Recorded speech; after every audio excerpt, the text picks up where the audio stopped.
Good morning to everybody. अब हम लोग पढ़ने जा रहे हैं पीरियोडिसिटी में fifth property ionisation potential, ionisation energy या उसी को बोला जाता है आयनाइजेशन इंथैल्पी। आयनाइजेशन पोटेंशियल है क्या या आयनाइजेशन एनर्जी क्या है? जब किसी गैसियस एटम से एक इलेक्ट्रॉन निकालने में जितना एनर्जी का रिक्वायरमेंट होता है उसी को बोला जाता है आयनाइजेशन पोटेंशियल, आयनाइजेशन एनर्जी। किसी आइसोलेटेड गैसियस एटम से, पॉइंट पकड़ना है कि isolated gaseous atom. Isolated gaseous atom किसको बोलते हैं? जो वैसा गैसियस एटम जो किसी से बॉन्डेड ना हो, फ्री हो, उसी को बोला जाता है आइसोलेटेड गैसियस एटम। तो अब क्या लिखे हैं? Amount of energy required to remove an electron from an isolated gaseous atom to form cation is called ionisation energy.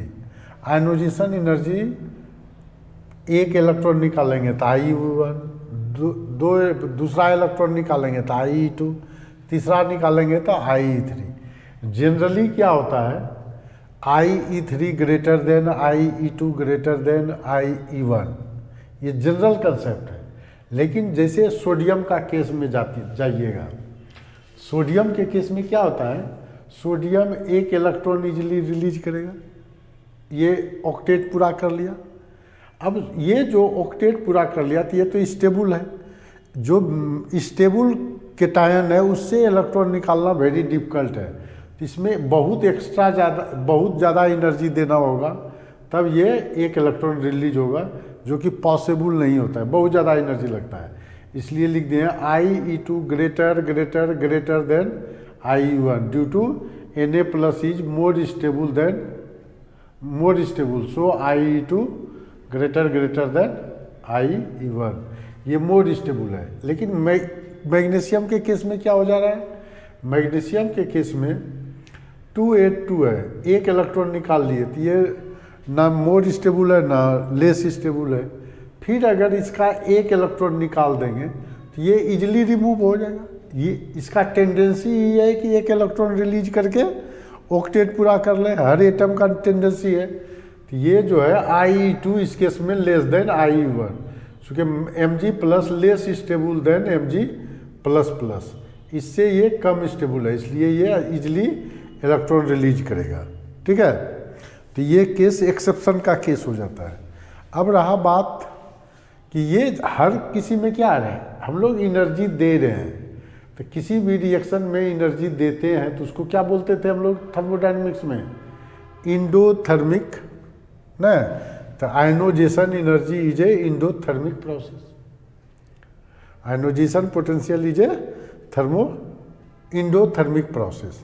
इसका यूनिट जो होता है इलेक्ट्रॉन वोल्ट पर एटम, जो एनर्जी का यूनिट है वही है electron volt per atom, kilocalorie per atom, kilojoule per atom, ये इसका यूनिट है। तो ये सब बेसिक चीज़ है, ये हम लोग बॉन्डिंग में भी टोटल चीज़ पढ़े थे, यहाँ पर भी पढ़ रहे हैं। अब इसका जो हम लोग पढ़ेंगे, क्या पढ़ेंगे इसका, अब हम लोग पढ़ेंगे ये क्या कहते हैं एप्लीकेशन। ठीक है, इसका अब हम लोग पढ़ेंगे, नहीं पहले पढ़ लेंगे factor affecting the ionisation potential. ठीक है, तो इसका स्क्रीनशॉट पहले ले लीजिए।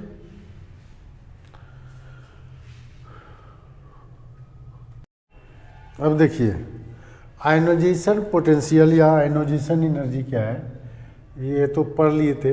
Inversely proportional to atomic size, atomic size बढ़ने से, इंक्रीज करने से आयनाइजेशन पोटेंशियल क्या होता है? डिक्रीज कर जाता है। तो इन ए ग्रुप हम लोग क्या पढ़े हैं? एटॉमिक साइज या atomic radius increases in a group from top to bottom, so ionization potential decreases down the group, ये डिक्रीज करेगा, ग्रुप में डिक्रीज करेगा। In a period atomic size decreases from left to right, so ionization potential increases. क्या होगा? Ionization potential क्या हो जाएगा? Increases होगा। ठीक है, इन ए पीरियड। तो अब इसमें जैसे एक पीरियड में क्या है, आयनोजेशन पोटेंशियल इंक्रीज कर जाता है, नहीं? तो यहाँ पर बोरॉन और इसके केस में क्या होता है, इसका एक्स्ट्रा स्टेबिलिटी है। तो बोरॉन का Ip Be greater than B हो जाएगा, क्योंकि यहाँ पर एक्स्ट्रा स्टेबिलिटी है। लेफ्ट टू राइट इंक्रीज करना चाहिए, लेकिन क्या हो रहा है, बेरिलियम और बोरॉन एक ही पीरियड में है, लेकिन वहाँ पर इसका इलेक्ट्रॉन इजीली रिमूव होगा, ये फुल फील्ड है, इसलिए आयनोजेशन पोटेंशियल बेरिलियम का क्या होगा, बोरॉन से ज़्यादा हो जाएगा, ड्यू टू एक्स्ट्रा स्टेबिलिटी है। ठीक है, तो ये एक्सेप्शन हुआ। लेकिन फिर अगर मान लीजिए सेकेंड, ये फर्स्ट IP1 ये हुआ, अगर सेकेंड इलेक्ट्रॉन निकालना होगा तो फिर बेरिलियम का घट जाएगा, चूंकि सेकेंड इजली वो डोनेट कर देगा। तो सेकेंड IP बेरिलियम का क्या हो जाएगा, लेस देन बोरॉन, चूंकि ये फिर स्टेबल फॉर्म में आ जाएगा, इसका IP2 क्या होगा, सेकेंड, ये ज़्यादा हो जाएगा, उल्टा हो जाता है। तो ये याद रखना है, IP2 किसका हो गया ज़्यादा, बोरॉन का, लेकिन IP1 किसका ज़्यादा हो गया, बेरिलियम का। चूँकि वहाँ देखते हैं कॉन्फ़िगरेशन, ये कॉन्फ़िगरेशन है फुल फील्ड का केस, तो फुल फील्ड में इलेक्ट्रॉन निकालना डिफिकल्ट है, मोर स्टेबल है, इसलिए वो आयनोजेशन पोटेंशियल ग्रेटर होगा, फर्स्ट आयनोजेशन पोटेंशियल। और ये ना फुल फील्ड है ना हाफ फील्ड में है, उसका इलेक्ट्रॉन इजीली रिमूव होगा, तो वो आयनोजेशन पोटेंशियल डिक्रीज कर जाता है। लेकिन होना चाहिए लेफ्ट टू राइट में क्या है, इंक्रीज, तो ये एक्सेप्शन हो गया। ठीक है, तो इसका ले लीजिए स्क्रीनशॉट। अब जिसे लेते हैं हम लोग, ionization potential directly proportional to effective nuclear charge होता है। तो इन ए पीरियड क्या होता है, in a period proton number increase करते जाता है, लेकिन सेल नंबर इंक्रीज नहीं करता है, तो इफेक्टिव न्यूक्लियर चार्ज क्या हो गया, इंक्रीज कर गया। सो आयनोजेशन पोटेंशियल इंक्रीजेज, तो लेफ्ट टू राइट जाता है तो आयनोजेशन पोटेंशियल क्या होता है, इंक्रीज कर जाता है। Ionization potential inversely proportional to screening effect या शिल्डिंग इफेक्ट, इसी को बोलते हैं शिल्डिंग इफेक्ट में। ठीक है, तो शिल्डिंग इफेक्ट क्या है, हायर स्क्रीनिंग इफेक्ट होगा on outer most electron, so less attract from nucleus. जब आउटर मोस्ट इलेक्ट्रॉन के बीच स्क्रीन का काम होगा तो अट्रैक्ट कम होगा न्यूक्लियस से, एंड कैन इजीली रिमूव्ड, तो आसानी से रिमूव होगा। जब आसानी से रिमूव होगा तो आयनोजेशन पोटेंशियल क्या है, इलेक्ट्रॉन रिमूव करने का एनर्जी, तो जब आसानी से रिमूव होगा तो उसका आयनोजेशन एनर्जी क्या हो जाएगा, लोअर हो जाएगा। तो वही लिख दिए हैं, सो आयनोजेशन पोटेंशियल या आयनोजेशन एनर्जी बिकम्स लोअर। ठीक है, इसका स्क्रीनशॉट ले लीजिए।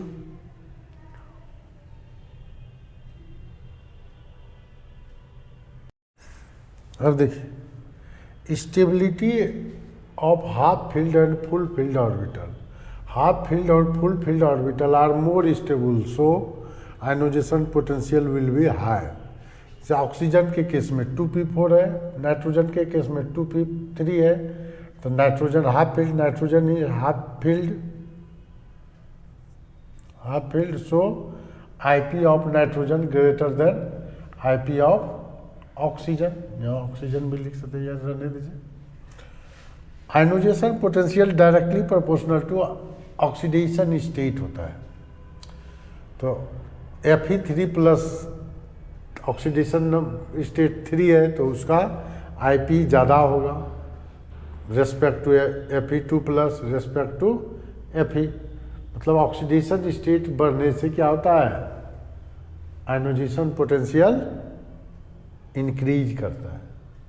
ठीक है, तो ये याद रखना है, इसका स्क्रीनशॉट लीजिए।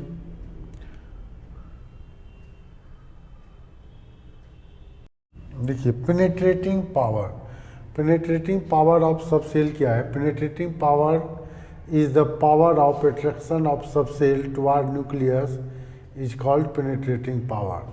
तो ऑर्डर ऑफ पेनेट्रेटिंग पावर क्या होगा? एस सबसेल मोर क्लोजर होता है न्यूक्लियस के, then P, then D, then F. S subshell remains more nearer to nucleus, so more energy required to remove an electron from S subcell than PDF subcell। ठीक है, तो S subshell से energy निकालने में क्या है? ज़्यादा एनर्जी लगेगा। तो एग्जाम्पल में जैसे है बोरॉन, बेरिलियम ले लीजिए, 1s2 2s2, और इसका क्या कहते हैं, बोरॉन 1s2 2s2 2p1। तो क्या हो जाएगा? IP1 of BE greater than boron, हो जाएगा। ये हो गया। इसका लीजिए,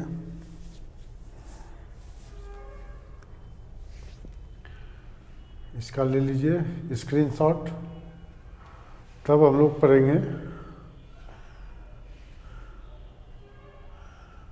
ले लीजिए स्क्रीनशॉट, ले लिए। अब हम लोग क्या जानते हैं? In a group IP decreases from top to bottom, लेकिन एक्सेप्शन क्या है? अल्मुनियम और गैलियम का अप्रॉक्सीमेट सेम हो जाता है, जबकि अल्मुनियम के बाद गैलियम है, तो टॉप टू बॉटम डिक्रीज करना चाहिए, लेकिन वो इक्वल होता है, तो due to lanthanide contraction. Hafnium zirconium के बाद है, जर्कोनियम से नीचे है। हाफेनियम का कम होना चाहिए, लेकिन हाफेनियम का ज़्यादा होता है, ये भी due to lanthanide contraction.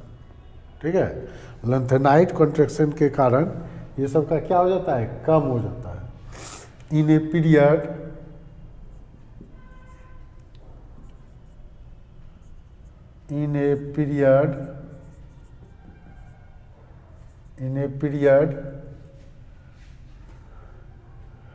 IP increases from left to right,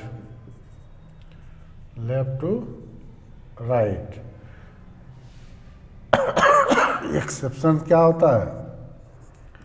exception है nitrogen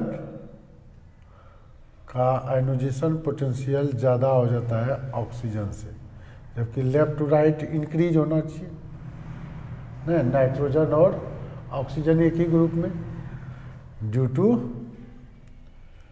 1s2 2s2 2p2,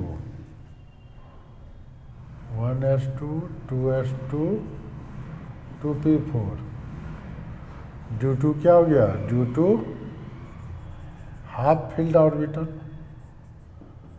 half filled orbital के कारण वो क्या हो गया?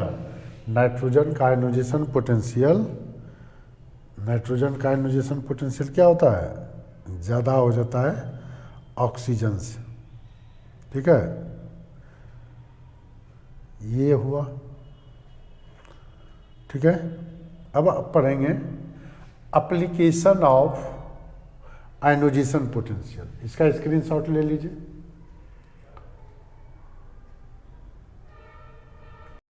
अब देखिए एप्लीकेशन क्या होगा। आयनोजेशन पोटेंशियल जब जानते हैं कि आयनोजेशन पोटेंशियल अगर ज़्यादा है तो रिएक्टिविटी क्या हो जाएगा? कम हो जाएगा ना, इलेक्ट्रॉन निकलेगा ही नहीं तो रिएक्शन कैसे होगा? स्लो हो जाएगा। आयनोजेशन पोटेंशियल अगर ज़्यादा है तो रिड्यूसिंग कैरेक्टर कम हो जाएगा। आयनोजेशन पोटेंशियल ज़्यादा है तो मेटालिक कैरेक्टर कम हो जाएगा। आयनोजेशन पोटेंशियल ज़्यादा है तो नॉन मेटालिक कैरेक्टर बढ़ जाएगा। आयनोजेशन पोटेंशियल ज़्यादा है तो आयनिक नेचर घट जाएगा नहीं, और बेसिक नेचर भी, बेसिक प्रॉपर्टी भी डिक्रीज कर जाएगा। ये सब इन्वर्सली प्रोपोर्शनल है, सिर्फ non metallic character directly proportional होता है। तो ये सब पॉइंट को याद रखना है। ये सब पॉइंट क्या करेगा, किसी चीज़ को हम लोग ऑर्डर में सजाने में सहूलियत देगा। ये सब का क्वेश्चन आता है ऑर्डर में ज़्यादा, तो ऑर्डर में ये सब दिमाग में रहेगा तो हम लोग आसानी से किसी भी क्वेश्चन पे सोच सकते हैं। ठीक है, तो इसका स्क्रीनशॉट ले लीजिए।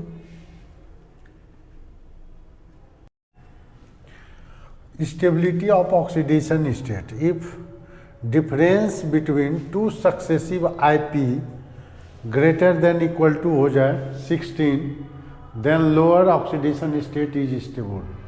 तो IP1 IP2 का माइनस या IP2 IP1 का माइनस करते हैं, दोनों तो साइन का फर्क आएगा, उससे कोई क्वांटिटी में कोई फर्क नहीं पड़ता है। तो ये ग्रेटर देन क्या हो गया 16, तो Na प्लस क्या होगा लोअर ऑक्सीडेशन स्टेबल, तो Na plus is more stable. If difference two successive IP less than 11, तो higher oxidation state is stable. अब ये दोनों का डिफरेंस हो जाता है 7.4, तो ये क्या हो गया less than 11, so Mg plus plus is more stable. ये स्टेबिलिटी एक तरह से निकालने का तरीका है। ठीक है, ये सब उतना इम्पोर्टेंट नहीं है, ये सब रेयर पूछ दे सकता है। ठीक है, अब पढ़ते हैं नेचर ऑफ हाइड्रोक्साइड। इसका ले लीजिए स्क्रीनशॉट। देखिए, नेचर ऑफ हाइड्रोक्साइड डिपेंड करता है कि एलिमेंट जो E है वो O के साथ कैसे जुड़ा हुआ है। अगर E का आयनोजेशन पोटेंशियल लेस देन O हो जाए तब वो बेसिक नेचर का होगा, और अगर E का आयनोजेशन पोटेंशियल ग्रेटर देन O हो जाए तब वो एसिडिक नेचर का होगा। अब जैसे सोडियम, ये बेसिक नेचर डिक्रीज करता है, एसिडिक नेचर इंक्रीज करता है, आयनोजेशन पोटेंशियल भी इंक्रीज करता है। लेकिन कोई भी ग्रुप का हाइड्रोक्साइड जो होता है बेसिक नेचर को क्या करता है इंक्रीज करता है। ठीक है, इस तरह से हम लोग एप्लीकेशन ऑफ आयनोजेशन पोटेंशियल देख लिए, फैक्टर अफेक्टिंग द आयनोजेशन पोटेंशियल देख लिए, आयनोजेशन पोटेंशियल देख लिए।